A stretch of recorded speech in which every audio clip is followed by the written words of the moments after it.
I started pushing myself really, really hard. I started building two companies after my previous one at the same time, one located in San Francisco, the other one located in Berlin. I clocked in 120 flights in 1 year, and then my life fell apart. This is Melanie. And this is Christian. You're listening to Follow the Gradient, the weekly podcast with actionable insights about how to build a business while staying sane.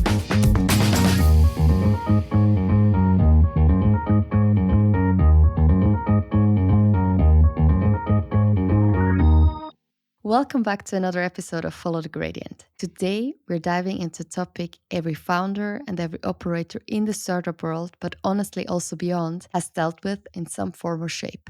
It's this topic that is always there in the background, lurking beneath the pitch decks, funding rounds, the relentless push to build the next big thing. Yet, it's rarely talked about openly. Or worse, it's just dismissed as, hey, this is just part of the hustle, deal with it. We're talking about mental health, about burnout, and what happens when the very drive that makes you successful starts to break you. Sure, these conversations happen, but usually behind closed doors. And when Christian and I went to look for founders who have openly and constructively shared their experiences and learnings, we realized how rare it is to talk about it in front of a microphone. That's why I remember so vividly when Adrian Locher, our guest today, told me about the moment he stepped onto a startup stage and for the first time in public opened it up about his burnout, how he dealt with it, what he learned, and what it cost him. It was one of those moments where I thought, man, more people need to hear this because even the most accomplished founders aren't immune to these challenges. So, for those of you who don't know Adrian yet, he has built incredible companies, starting with his first venture at just 14 years old. And since then, he has co founded several successful startups, including Daniel, one of Switzerland's largest e commerce platform, and Merantix, an AI group with three pillars: VC investment firm, an 80 people strong consulting firm, and thirdly, an ecosystem part with AI Campus, which includes 1,500 members from 100 companies, and the AI House that happens during the World Economic Forum each year. So, on paper, it looks as if Adrian has it all. But his story is a stark reminder that what we see on the surface rarely tells the whole truth. Now, before we dive into this very insightful and important discussion, a quick note. This podcast is our side hustle to help founders navigate the chaos of startup life. If you find it valuable, subscribe to our free newsletter at followthegradient.io. This week's edition features exclusive insights from Adrian that he hasn't shared here on the podcast. All right, but now let's get into this conversation. Welcome to the show, Adrian. So great to have you here. Now, we dive directly into the topic. In the startup ecosystem, there's this unspoken rule, kind of, that you hustle, you grind, you push through. But as a recent Balderton report about founders' well-being highlighted, 70% of founders and CEOs agree that burnout due to stress is a really significant problem in the startup ecosystem. Now, you yourself have built and scaled multiple companies. What's been your experience navigating this really intense world? I'll get into it and start with what's most important for this conversation. And this is that I was going into a burnout, or let's call it depression, at the highest point of my career. After exiting my previous company, I basically stumbled into a phase where I was pushing myself even harder because I was like, okay, now I've had this success and I want to continue being successful and even more successful. And I started pushing myself really hard. I started building two companies after my previous one at the same time, one located in San Francisco, the other one located in Berlin. I clocked in 120 flights in 1 year, and then my life fell apart. And maybe because we're directly in the whole situation, if you look back, it sounds, falling apart, a life falling apart, that's already the obvious sign. But what were like triggers or red flags where you really thought, hey, this is no longer working? And how did it like materialize in your daily life? Because there is this positive stress, yeah, like I don't need sleep, always on adrenaline, but there is a kind of point of no return, so to say. And what was it for you?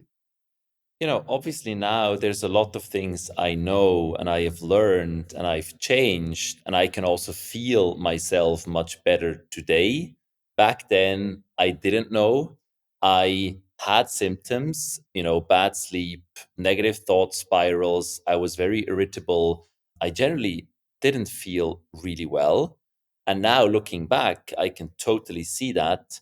Back then, I might have spotted some signs, but I kept pushing because that's what I knew.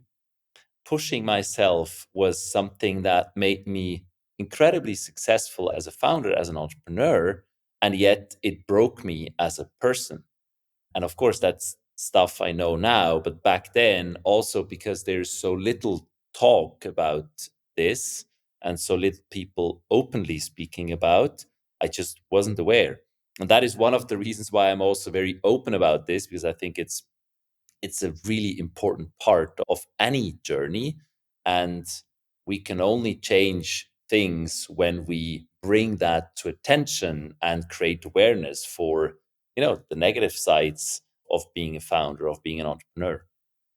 And what would you do like differently in hindsight, or what now that you have learned? Because there are people who seem to be able to have two companies or two things in two different time zones and stuff like that.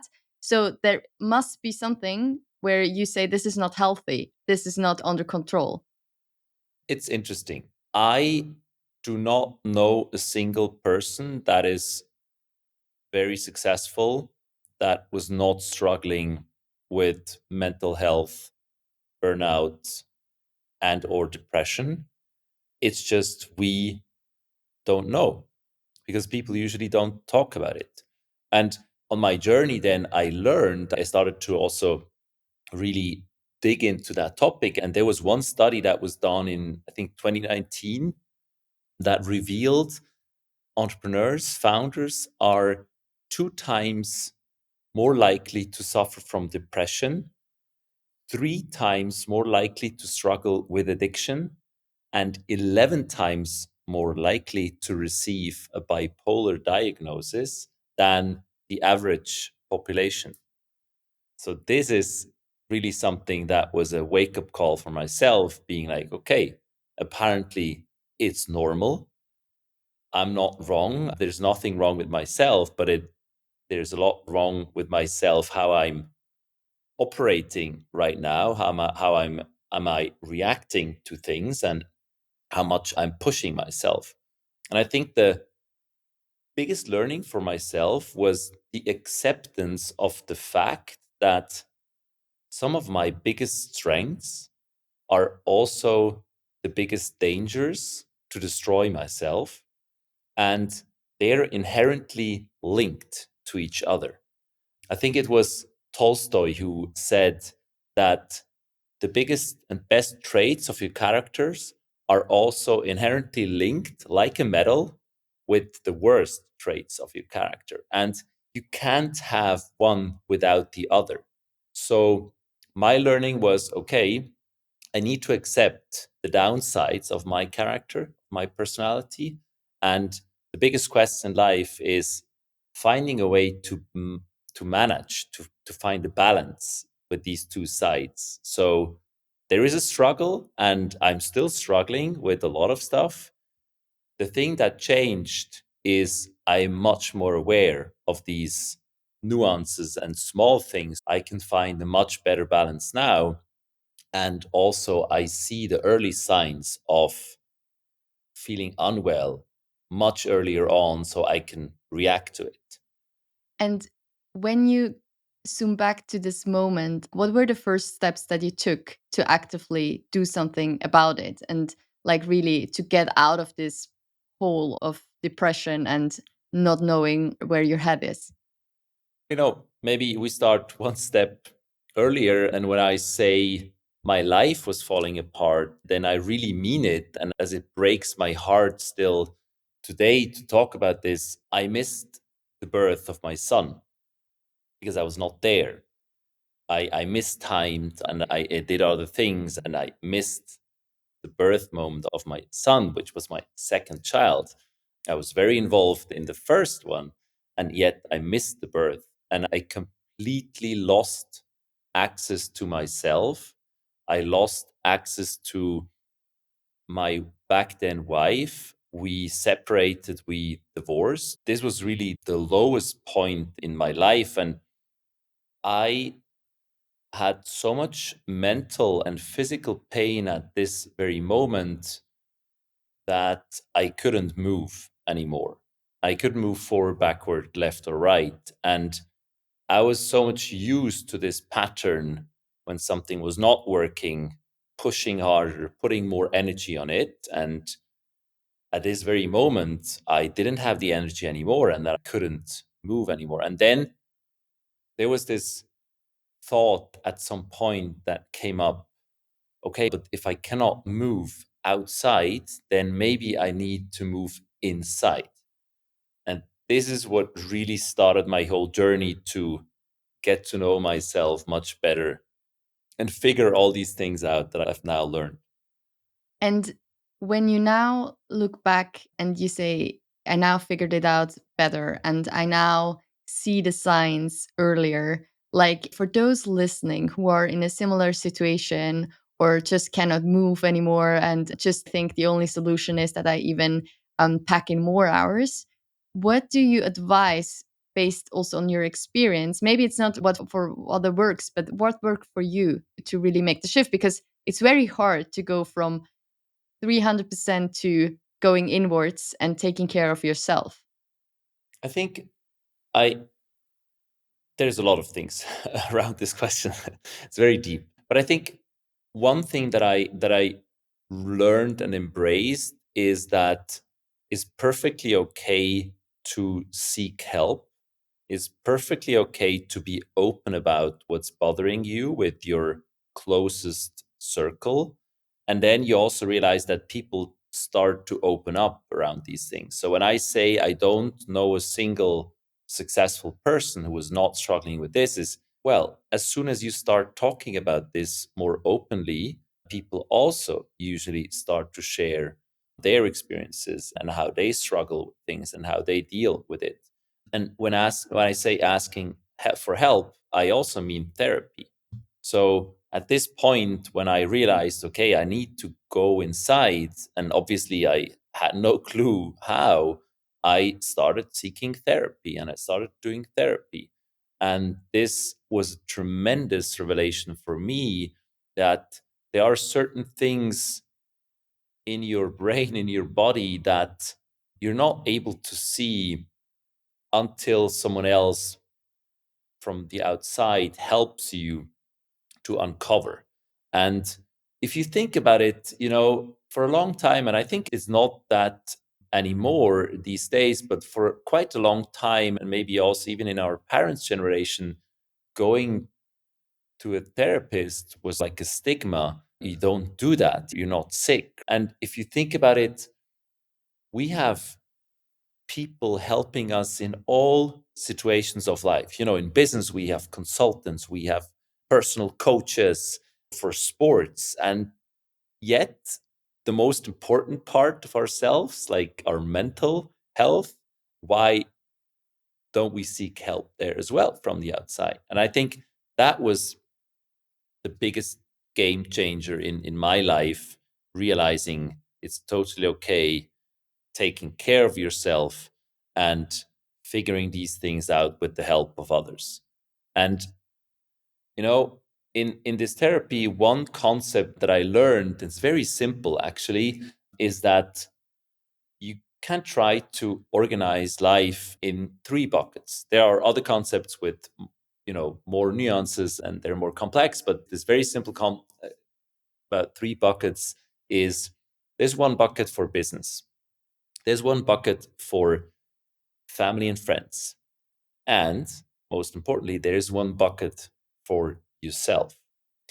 And if you only fill one or two of these buckets, then you will not have a balance in life.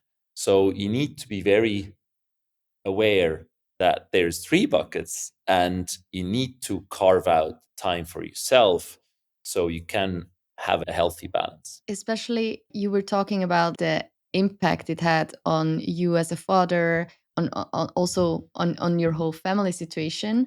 How do you protect today your life and your bucket of family and also people that mean a lot to you? How do you protect that?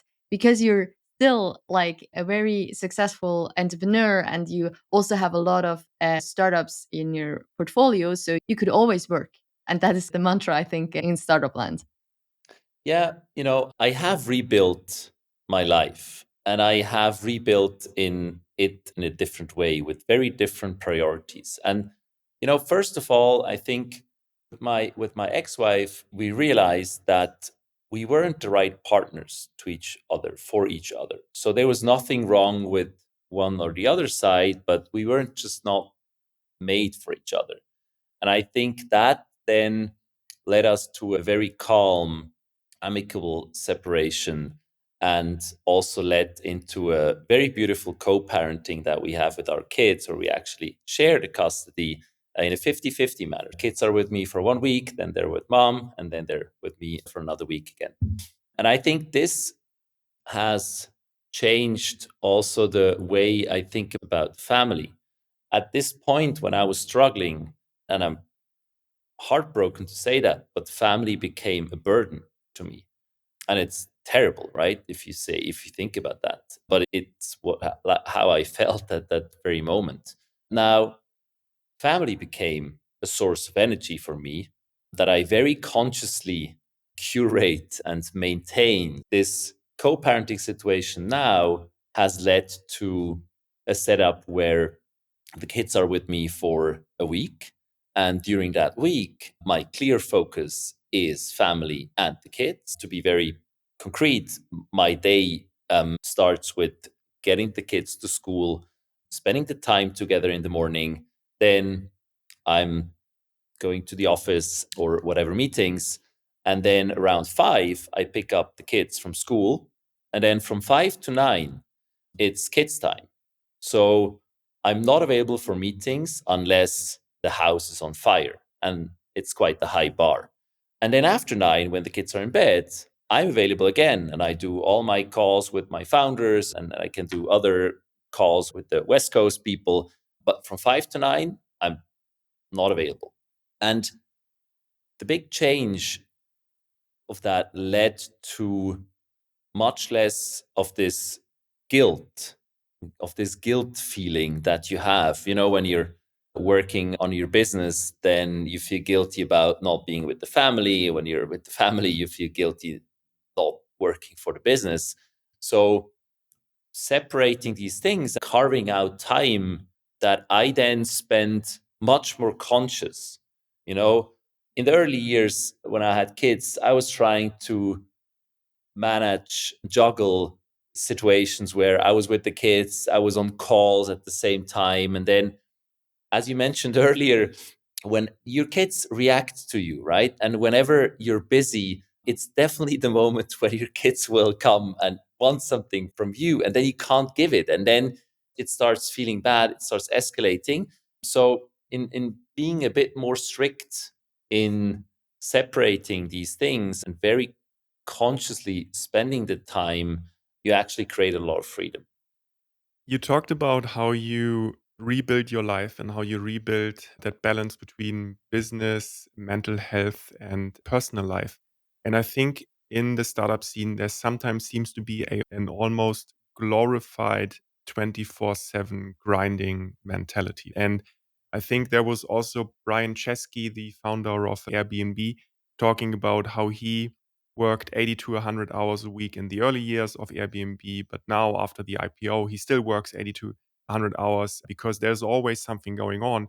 And interestingly, he also talked about the feeling of loneliness he had at times and the hard stuff he was going through.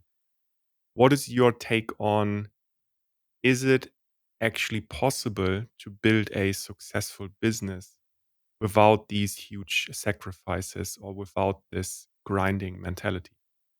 There's two things to that. First of all, no, I don't think it's possible to build a successful company without making sacrifices. That's the hard truth. And second, I don't think it's the right mindset to do 80 to 100 hours every week for the whole journey. The way I think about entrepreneurship is it's a marathon, it's not a sprint. And if you think about high performance sports and how athletes operate, they have three stages. First stage is training, then there's competition stage, then there is the recovery stage. And there's no way you can jump the third stage. Otherwise, you will drain your energy, you will drain your body, and you won't work. You won't get to high performance, really high performance again. So, being conscious about that and being conscious about when you need to push super hard, i.e., compete, when you're more in a training mode and when you're in the recovery mode, I think is the base for real long term success. Can you expand more on these almost measures to make sure that you have a recovery mode and that you move from training and then competition to recovery? What are the boundaries you have felt work best to when you have family time or when you have friends time, that you really find this recovery despite the fact that the business just keeps on spinning? I think it's about knowing yourself. It's about figuring out what is it that makes you recover.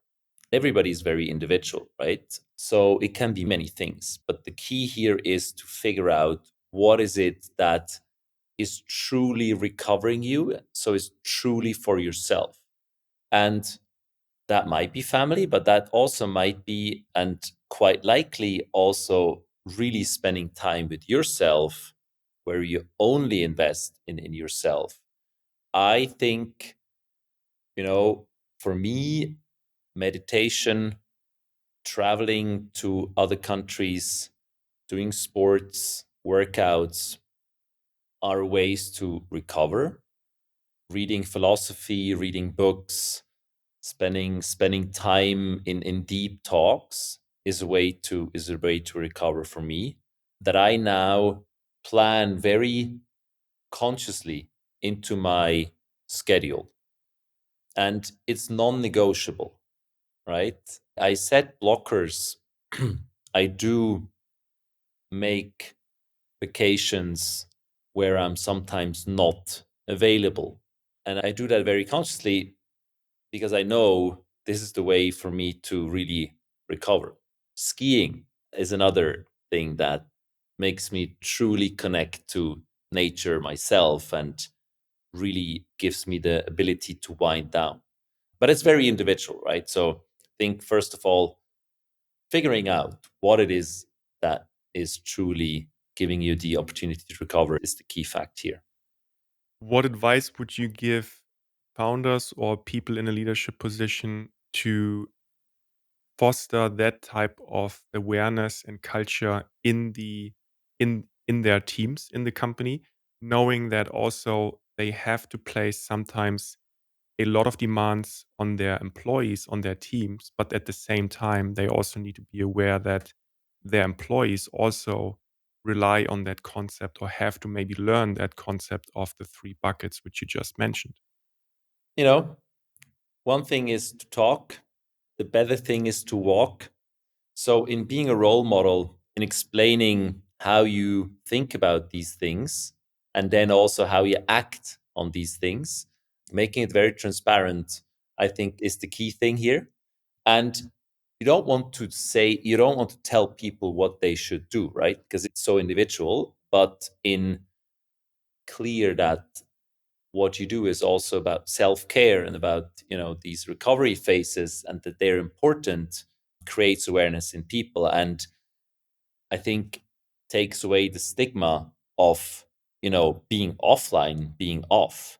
Because as you mentioned earlier, this is really something that is deeply rooted in our startup culture, this feeling of you need to be available for 24 hours on 7 days.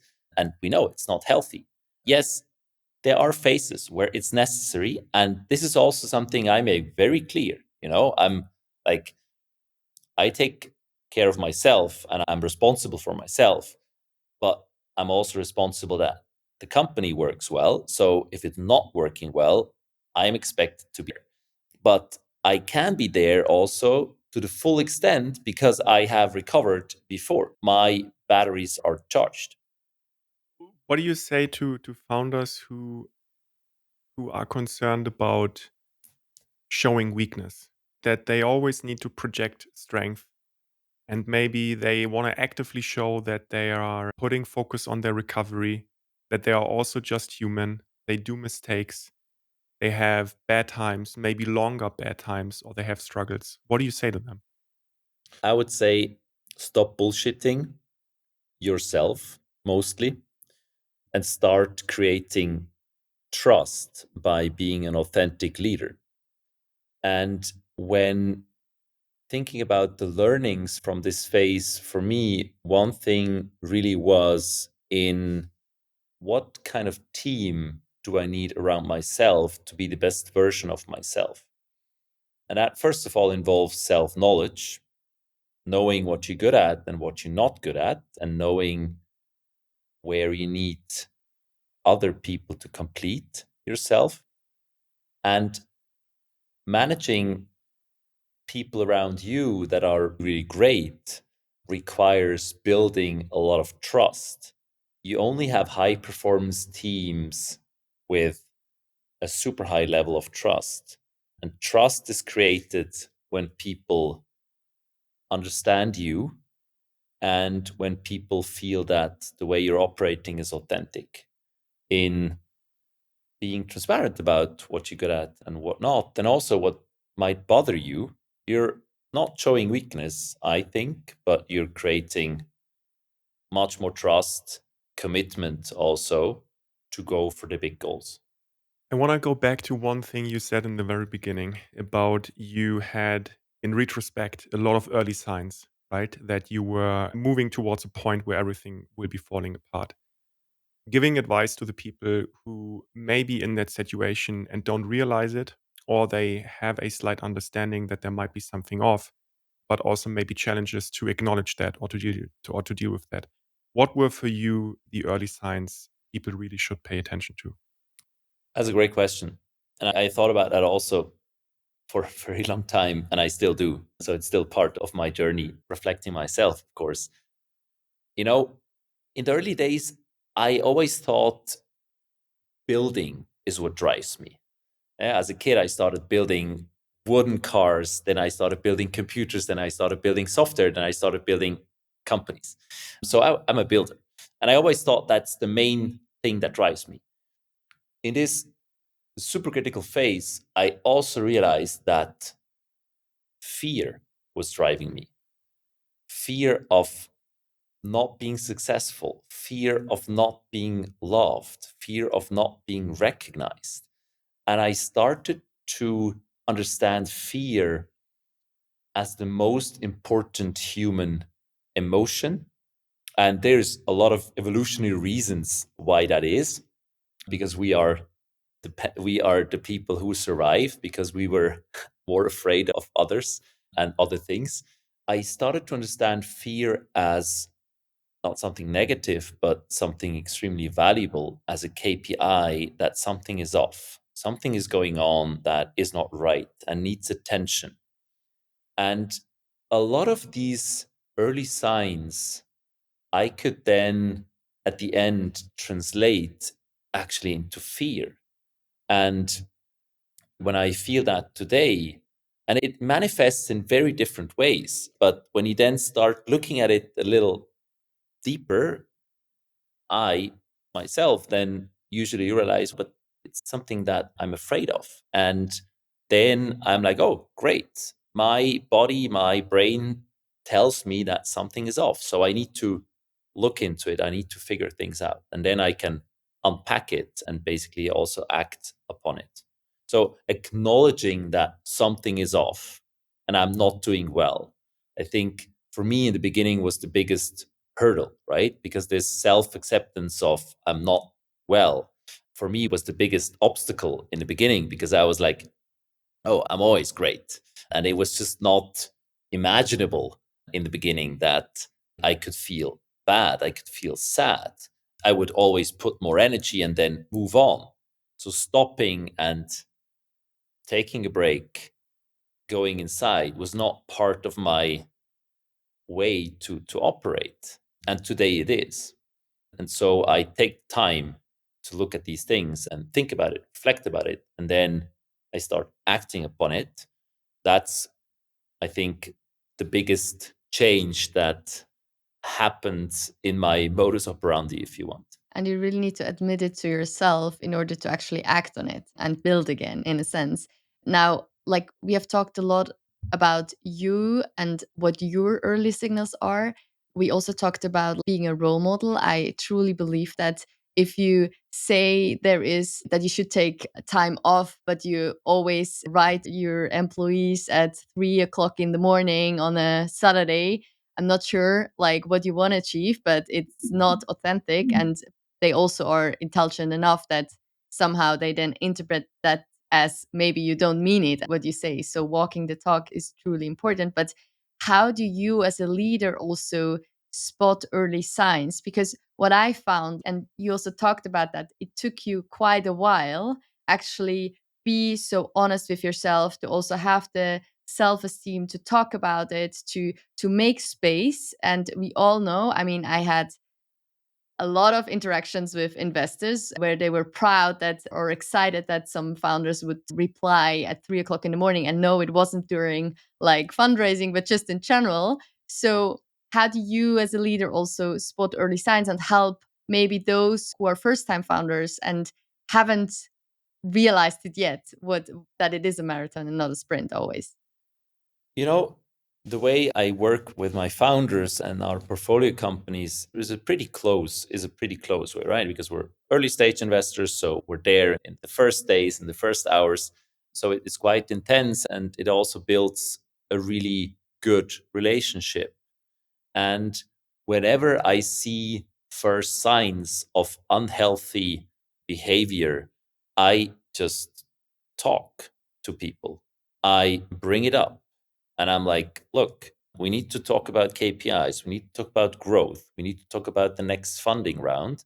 But we also need to talk about you because you're the company's most important resource. So if you fail, the rest fails too. And there's this very simple image that you can tell people, in the airplane when they explain the emergency procedures. It's about putting the mask on yourself first before then helping others. So if you're not doing well, you cannot be a great resource for the company, for your team.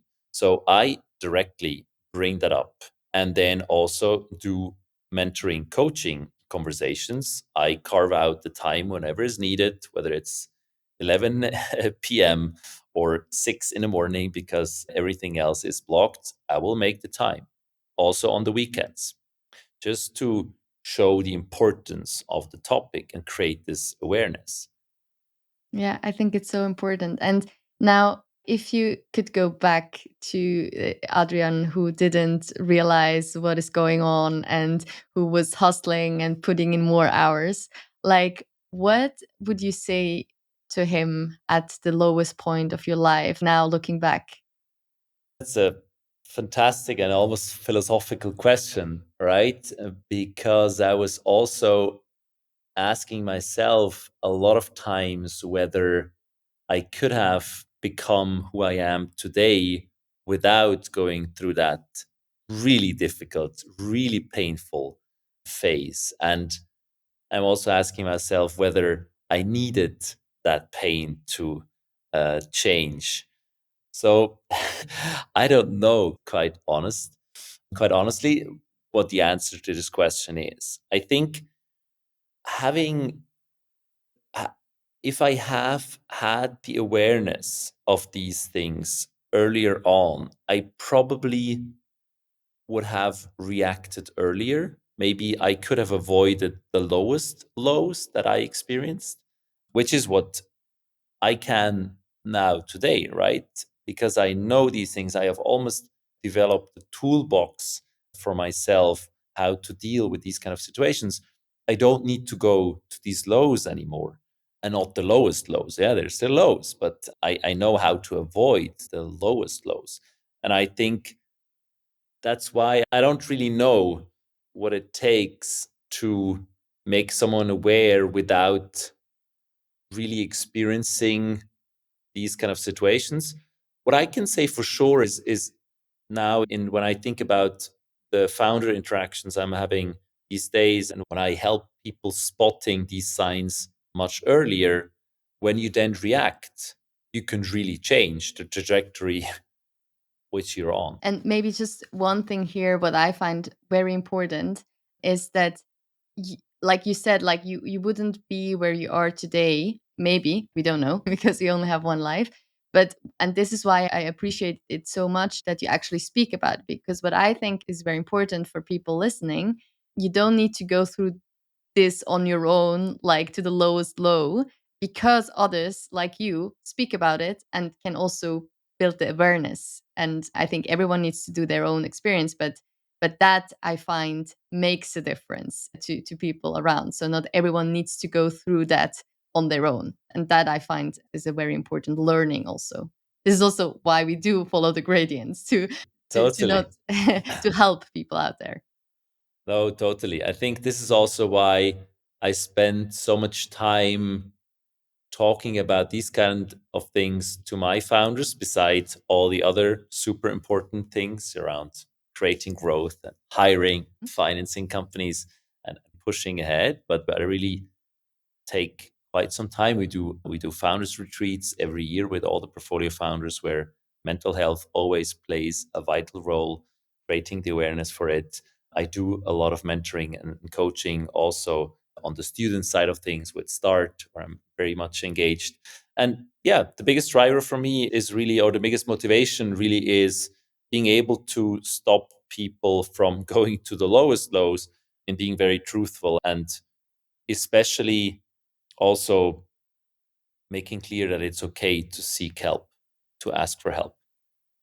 One last question to close things off before we go, Adrian, is we talked earlier about the question, is it possible to found a successful company without sacrifices? And my personal intuitive answer to that would be it depends on your definition of success. So, how has knowing what you know now, how has your definition of success evolved now?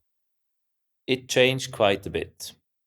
Success for me still is, being wealthy, create financial success. Obviously, I'm very clear about that because it creates freedom. It gives you more resources to do cool things. So for me, having money is not about buying fancy stuff, but building great things and important things and change the world. At the same time, what changed is I understand that it's also a very dangerous KPI. It's a very simple KPI, right? Money is a very simple KPI because it's either there or not. And then it can grow and it can tremendously grow. However, it's also a very toxic KPI because as we are driven people, we always compare, and we always compare ourselves to others, right? And if you take this as a sole KPI, you will never really be happy because there's always people more successful on this KPI than you are.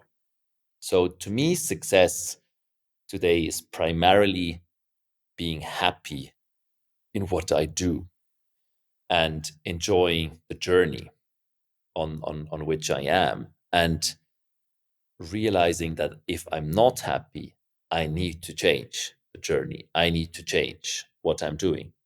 And success also is having the freedom to do so and not feeling constraints that, might be there socially, and we just take it for granted, and therefore we don't think we can change that.